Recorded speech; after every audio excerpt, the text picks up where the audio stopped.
자신을 있는 그대로 다 노출할 수 있는 공간, 심지어는 자신의 감정이나 생각조차 편안하게 오픈되는 공간이 가정이죠. 누구의 시선을 의식할 필요 없이 철저하게 보호받는 공간입니다.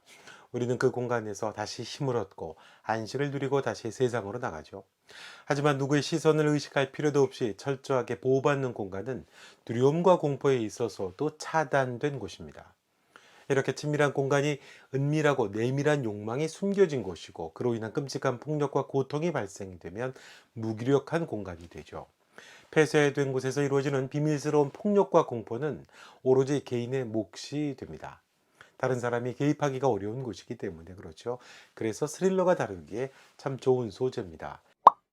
이유를 알 수 없지만 큰 사고 후에 깨어난 수진은 기억을 잃어버리게 됩니다. 곁에 있는 남편은 지극하게 수진을 돌보는데, 이후에 수진은 같은 아파트의 아이들을 만나면서 미리 일어나게 될 사건들을 환상으로 보게 됩니다.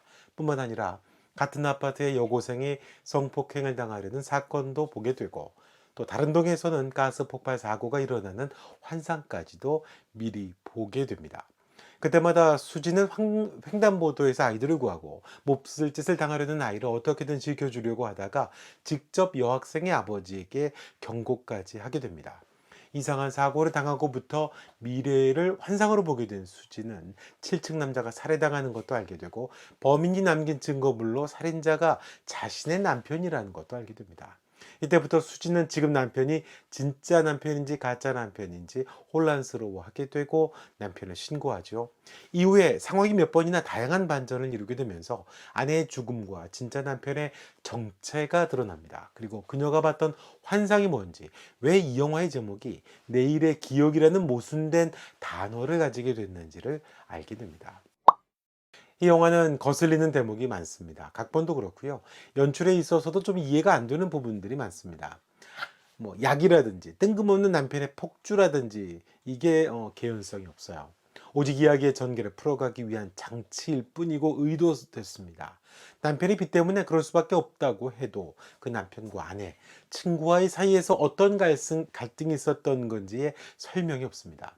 그토록 다정해 보였던 사람들이 왜 그렇게 되어야만 했는가? 관객에게 질문을 하지 않고요. 이야기가 풀려갈 때쯤에는 그래서 몰입을 강하게 방해합니다. 어이가 없기 때문이죠. 이야기의 중요한 열쇠를 쥐고 있던 진짜 남편이 갑자기 등장을 해서 신파가 갖고 있는 그런 극단적인 반전, 우연의 일치, 억지스러운 설정으로 영화가 급하게 마무리돼 버립니다. 게다가 이 영화의 신파성은 좀 당혹스러울 정도입니다. 진짜 남편은 한국의 고전적인 멜로가 갖고 있는 어떤 신파성, 그것을 위한 악당의 그 이하도 이상도 아닌 소품일 뿐이에요.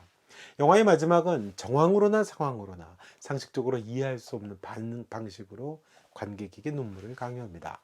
수연을 지켜주는 가짜 남편의 희생은 7, 80년대 방화에서나 보던 장면이 아니었나 당황스럽고, 게다가 수연은 정말 너무나 깨끗하고 한 점 티 하나 없이 마지막 하이라이트 불길 속에서 살아납니다.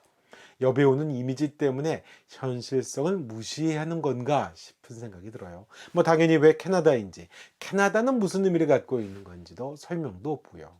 게다가 마지막에 캐나다에 서 있는 수연의 마지막 모습으로 영화가 마치는데, 정말 80년대 한국 멜로 드라마에서나 보던 방식이죠. 김강률이라는 배우는 말할 게 없는 배우죠. 연기 잘하는 배우고, 악역이든 선이든 어떤 역을 해도 그 모습을 다 담고 있는 매력이 있는 배우입니다. 근데 딱히 대표작이라고 할 만한 영화가 기억이 나질 않아요. 그건 배우의 작품을 보는 안목에도 영향이 있는 것 같고요. 서혜진은 영화 시작부터 경직되고 딱딱한 긴장감이 부담스럽습니다. 이런 스릴러물은 당연히 관객으로 하여금 감정의 어떤 이완과 수축이 필요한데, 시작부터 불길한 느낌을 잔뜩 뿜어내면서 긴장을 하다 보니까 보는 관객이 피곤하더라고요. 그렇게 배우가 경직돼 있으면 스릴러를 좋아하는 배우들, 뭐 사람들은 웬만하면 다 추론을 하게 되죠. 왜 제목이 내일의 기억일지, 남편은 누구일지 대충 이야기가 예상이 됩니다. 내일이 미래지만 기억은 과거이니 미래라고 생각했던 일들이 과거의 아픈 기억이겠거니, 이해할 수 없는 알약의 비중만큼 이해할 수 없는 엉성한 플롯, 아무튼 이런 것들이 안타까움을 자아내게 합니다. 소재는 참 좋아요. 요즘 들어 우리 사회에서 가장 공포스럽고 무서운 대상은 누구이며 어디일까요? 개인화되고 고립된 개인들이 가장 가깝게 접하고 만나는 대상인 가족과 또 집이겠죠. 사회를 이루는 시스템이 다양한 방법으로 개인의 권리와 인권을 보호하지만 여전히 가정은 은밀한 공간이고 사회 시스템으로부터 소외된 안전한 사각지대입니다. 그래서 가족은 가장 가까운 대상이면서도 가장 위협이 될 수 있는 존재라는 의미가 참 좋은 소재죠. 실제로 우리 사회 안타깝고 놀라운 사건들이 벌어지는 현 주소가 가정이기도 하죠. 지금의 우리 어떤 사회상이죠.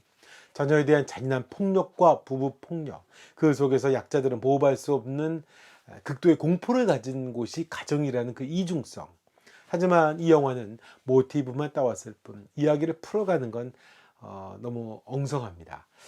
엉성해서 안타까운 영화였는데요. 내일의 기억이었습니다. 영상 좋으셨으면 구독과 좋아요 부탁드리겠습니다. 다음 영상에서 다시 뵙겠습니다. 고맙습니다.